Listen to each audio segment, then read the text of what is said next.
I'm gearing up for another trip in my campervan Ruby, but this is going to be my biggest trip yet, both in terms of distance and in terms of time. This Easter, which is going to be late April this year in 2025, I'm going to be driving all the way to Norway. Last year I went to Spain, but from door to door I covered 1,200 miles. Obviously some of that was helped by the fact that I went via a ferry there and back. I'm going to be covering that just to try and get to Norway. So it's going to blow that out of the water in terms of distance. And I'm going to be going for around 3 weeks. So by the time I've got to Norway, returned home, and all the excursions in between, I'm expecting around 4,000, 5,000 miles. So it's going to be a long trip. I'm really looking forward to it. But I've got to do a lot of preparation first before I can go. Now, I'm not going to cover things like what am I going to pack, where I'm going, how am I going to get there, and all the sort of normal holiday trip stuff, because most of you know what that is, and I'll cover that as I go anyway, because it'll be more relevant then. But in this video, I'm going to be looking at specifically what have I needed to prepare for this trip. Now, as I said, I'm going to Norway in April. So that is still technically the winter season. Obviously, it's so far north in terms of latitude that there still could be a chance of snow. So at the moment, Ruby's only fitted with standard UK road tyres. So it might be okay, but I'm planning to go to as far north as I can get. I'm not going to plan a detailed itinerary in terms of I'm going to be here on this date and there on that date. I'm just going to rock up to Norway and see how I get on. But I do plan to get as far north as I can within the 3-week window. So there is the opportunity that I will be driving in snow and ice. So I'm going to need the proper tyres for the job, not the sort of winter tyres you might get in the UK or mainland Europe, which, you know, might cover a little bit of snow. I need the proper snow and mountain winter tyres. I think they're called 3 SPM tyres. They're basically the tyres that have got the snowflake in the mountain icon in them. I'll show you what they mean in a second. Because I need to expect to come across snow and, more importantly, ice. They're not a legal requirement in Norway to have winter tyres, nor are snow chains, nor are studs. But it's just highly recommended given the conditions, and you just got to be sensible about it, really. So I could use studs, but they are illegal in summer with studs, and you're obviously going to put them into the tyre, and it might damage the tyre slightly, and you know, once you've got to take them out, you've left a hole XYZ. So that wasn't really, and it's just the faff of installing them, so that wasn't really top option for me. I thought just best get some proper winter tyres, and studs aren't really going to help you much anyway in proper ice. That's where the snow chains come in. So with that in mind, I'm also going to need snow chains as well. So I'm doing a lot of research. I've bought some winter tyres. I've also bought some steel rims, and I've bought some snow chains. Now, I could have just replaced the tyres, the current tyres I have on the van, but I thought it made a little bit more sense in terms, particularly from long-term point of view, to get winter wheels. So the van came with alloys, and they've got standard road tyres on. I'm going to take them off and replace them with my winter spec wheels, which will be steel rims, and obviously the winter tyres, so that I can exchange them, increase the longevity of both my normal tyres and my winter tyres. And in the long run, say if I'm changing tyres constantly, it's going to be more expensive than if I just buy a set of rims and swap them out, and I'm fortunate enough to have somewhere to store them. So I managed to find a cheap set of steel rims on eBay. Pretty much a lot of people don't want steel rims on their vehicle, so as soon as they buy a new VW van, or any vehicle I suppose, they'll get rid of the steel rims and put on some alloys. So there's lots of people on eBay selling them for relatively cheap. So I think I bought a set of 4 for 180 quid, something like that. They were fairly inexpensive, which was good. Tyres were a little bit more expensive. They were over £100 each, so it's £400-500 I've spent on the tyres themselves, and then I'm going to take them to my local garage to get them fitted. and that's going to cost me around £70. So it's been quite expensive up front, but again, long term that should be cheaper than keep swapping out tyres every time. So to make sure I've got the right winter tyres, I've looked at the size that's on my existing tyres, which is, if I'm just checking through my handy manual as well for the vehicle, is 215/60 R17C, which obviously then in the manual gives you the size of your wheel rim as well, and also the size and type of chains that you'll need for snow chains. So I've done that, trawled through the internet, which took longer than I thought it would, had a few complications with ordering tyres, people saying they have them in stock and didn't, but it's not really important, you don't care about that.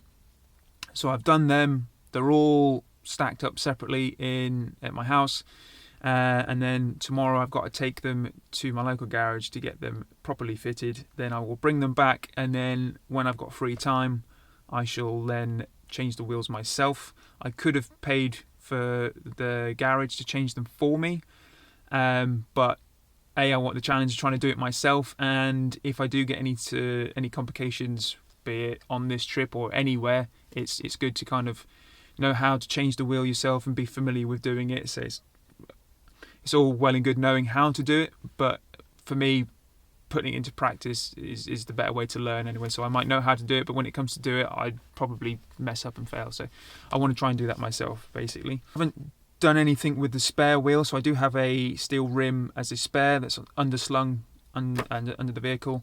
I haven't got a winter tyre for that, on the basis that it's only supposed to be temporary. It's only supposed to get me to somewhere where I can repair the vehicle or repair the wheel. So I thought that wasn't really necessary. Could be proven wrong. If I need to change the wheels on the vehicle for whatever reason whilst I'm away, because I get a puncture or something like that, then I can change the wheel. Obviously they recommend, because this is a front wheel drive van, that if for whatever reason one of the front wheels suffered a puncture, or I just needed to replace the wheel or tyre, take off the damaged wheel. If that's one of the front ones, put one of the rears on the front, so I've got proper drive, and then put the spare on the rear wheel that I replaced, and then get to somewhere safe or somewhere like a garage that's not far away, that I can then sort out the problem properly and then deal with it from there. And if I need to, for whatever reason, then buy a winter tyre or anything while I'm there in whatever location I'm at, I hopefully will be able to do so. So that's my plan. So I'm now going to go and get all that stuff ready, because I need to get the tyres and rims to the garage, and they take up a lot of room, particularly as they're all separate at the moment, and they weigh an absolute ton. So I need to figure out how I'm going to get them there. So that's going to be today's job.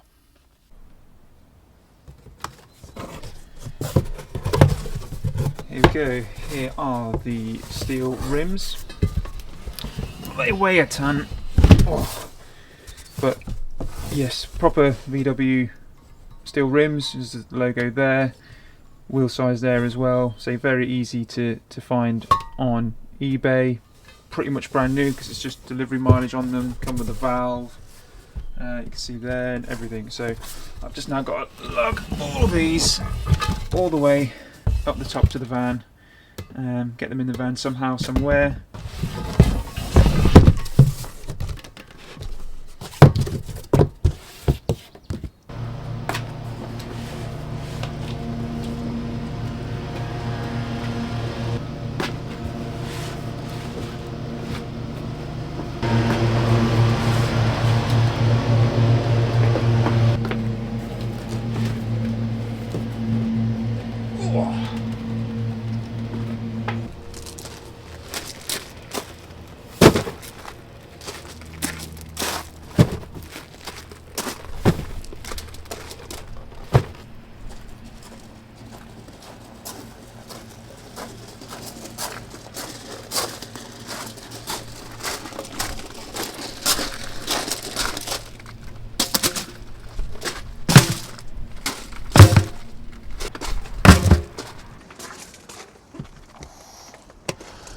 Right, there we go. So everything is now packed in, ready to be taken to the garage tomorrow to be fitted. it all went in a lot easier than I thought it would, to be fair. Given it's all in individual parts, I thought I was going to struggle for space and have to rely on some help or multiple trips to do it, but it's all fitting really nicely. The other two rims are in the back on the parcel shelf come bed, so I didn't want to stack them up in case I had to brake hard and they go flying or they just fall off. So everything's in and fairly nicely rigid. It's only 15-minute 5-mile drive down the road, so I haven't got to go far anyway, so that's good as well. When I bring them home tomorrow, that'll be even easier because all the rims will be in the tyres and it will fit even nicely. They'll just be that little more heavy, but it is what it is. I just need to man up and grow some strength.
Bloody heavy.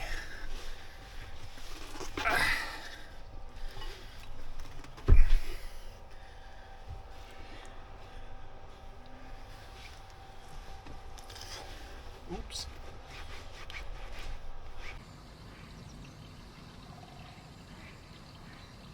So now for the interesting part of fitting the wheels themselves. I want to stress that this isn't a how-to video on how to change wheels. This is just my experience with doing it. There's plenty of information out on the internet and videos and things like that that will show you how to do it and do it properly and do it safely. For example, with this, I've researched it via looking at California Chris, so I'd highly recommend going and watching his videos.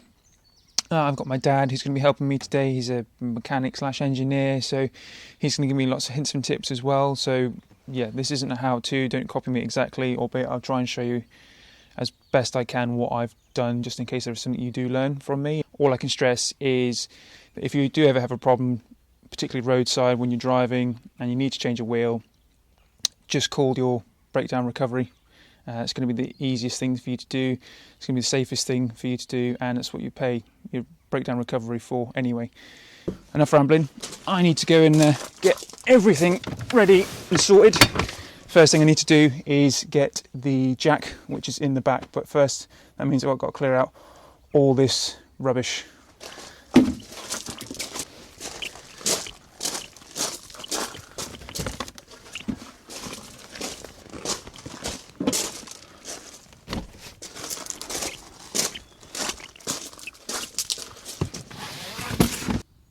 So the key things I'm going to need for this task today is the jack itself, the box spanner, the key to get off the cabs for the wheel bolts, and also the specific key for the locking wheel nut or anti-theft bolt that's on the wheel. There's one on every wheel, so I need that to specifically get one of them off, and that's just obviously an anti-theft measure. So these are the bits of tools that I will need, and now I just need to go and get started.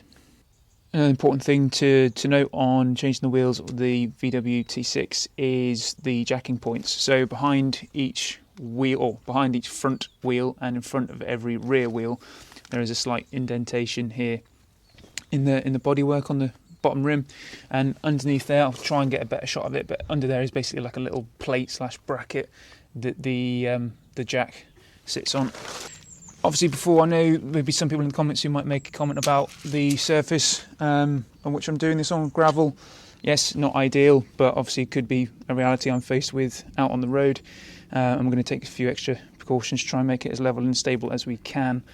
Right, so I just need to take the caps off the bolts and make sure I don't lose them.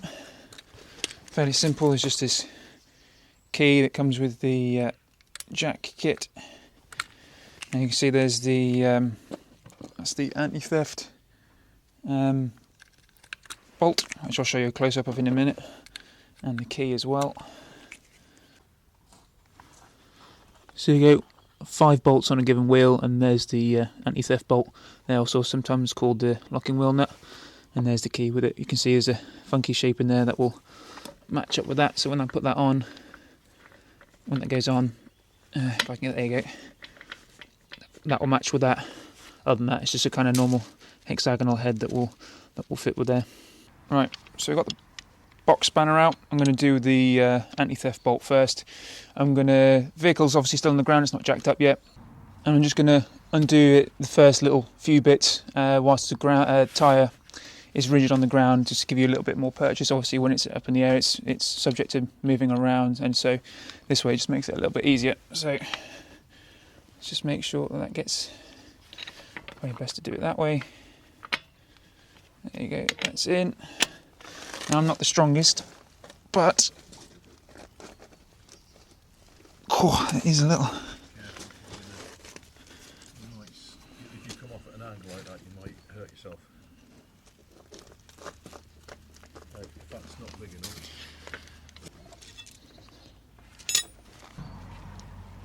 Right. And always push down, never pull up, always push down.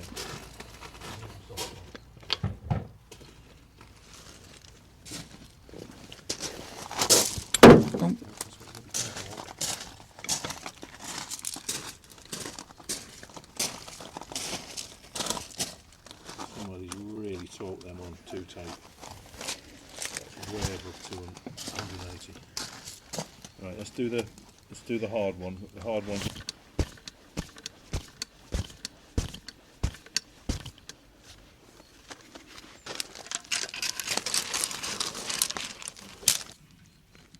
You need the base to come out so it's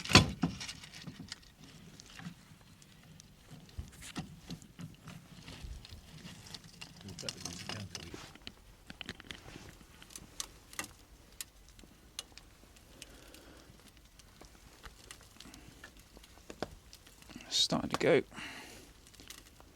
You just needs to be off the. Well, you need to be slightly. And it's starting to move, and your jack's starting to move. Just make sure that's not going to come out. It's twisted off to the left. It's going that way. Yeah, I'll take that back down again. We might have to do it with the trolley jack. So some things to make sure of before you start jacking the vehicle is to, well, you can apply, it's in park, this is automatic, so it's in park. So that's a handbrake on if you want to, particularly, well, if you're on an incline or unlevel surface, then yeah, definitely have the handbrake on. If you're happy that it's flat, then you can probably get away without putting the handbrake on, but probably just make sure that one or at least one of your wheels is chocked front and back to stop it moving. So what we've got here is I've not put the handbrake on, but I have chocked one of the wheels. We have tried using the jack that comes with the vehicle, and just because the gravel is a little level and subject to moving around, we didn't really feel that confident in jacking it all the way. It was starting to creak a bit too much, so we've got a few other measures. So that's why in the rest of the video it will be using more different tools than what comes with the vehicle, but I have used this, know how to use it, and would be confident using it on the roadside.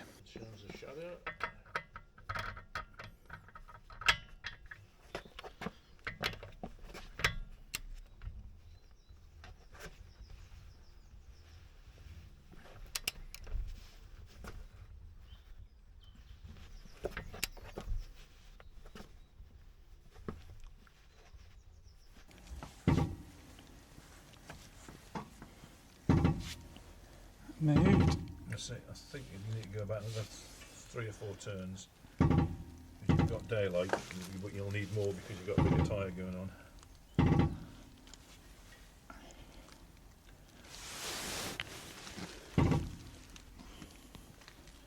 There'll be at least 3 or 4 mil clearance underneath. Not enough. You won't know until you put the other one on. I'd give it just a little bit more.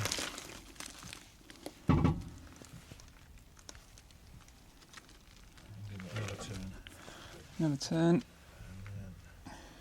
It's only because the tyre going on is not worn. If I just move that there, put that there.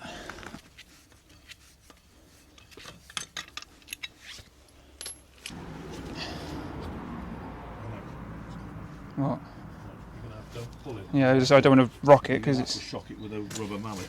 Which I've got on the. You're gonna have to get some. Go on, keep going. Don't be frightened to hit it. Don't hit the alloy, hit the. No, I'm hitting the wheel. The tyre, I should say. You can't really hit it from this side. No. It's not moved. It's not moved. It's still.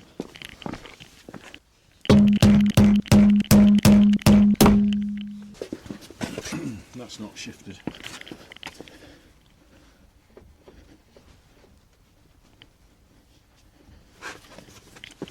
That's not. You can see the joint. There's the joint, and it's not actually moved. So this is why I recommend, if you do have a problem, you need to change the wheel, well, any time really, regardless if you break down or you're trying to do it in your own home, is if you can get a professional to do it. I'm struggling to get this off, hitting it with a mallet. I'm also not going to pull it because it's a heavy vehicle and it's only on that small little jack. So I'm going to try a few more things. If that doesn't work, then I'm going to take it back to the local garage to see if they can do it for me. Which I could have done in the first place when I got the tyres fitted to the rims, but the main point was to try and learn how to do it for myself, which I have done, to be fair. So that is mission already accomplished. But it was just trying to put a sort of tactile experience to it, and so I can remember it a little bit better. But yes, we may have to admit defeat, but not just yet. We'll try once more.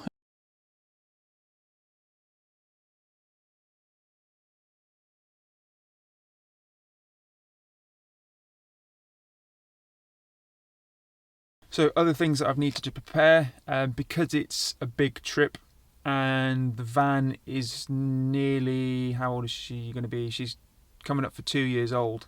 So I figured going large distances she could probably do with an oil change and a little bit of a service. So I've bitten the bullet and gone to VW to get a little service because she's still in the warranty period. I don't really want to talk about the price because it just upsets me for something that's just an oil change, but hey, it is what it is. It's been done properly. There's a few other things as well that I've asked VW to do for me, and that was the handle in the tailgate. My brother thought it was a good idea to rip that off So so it's just a bit of cheap, well, £45 worth of plastic that just needed to be replaced. Fairly simple and straightforward job. And the other thing is the LED strip on the kitchen cabinet. So there is an LED strip under this little trim here underneath the kitchen units and above the kitchen cupboards, which are just turned on now. And I was finding that it was flickering, or parts of it weren't working. So like the strip here might be on, but this bit might have been turned off. And it does extend all the way back there behind the removable table. I searched the internet, forums, all sorts, couldn't find anything as to what the problem might be, or even just how to fix it or how to remove it.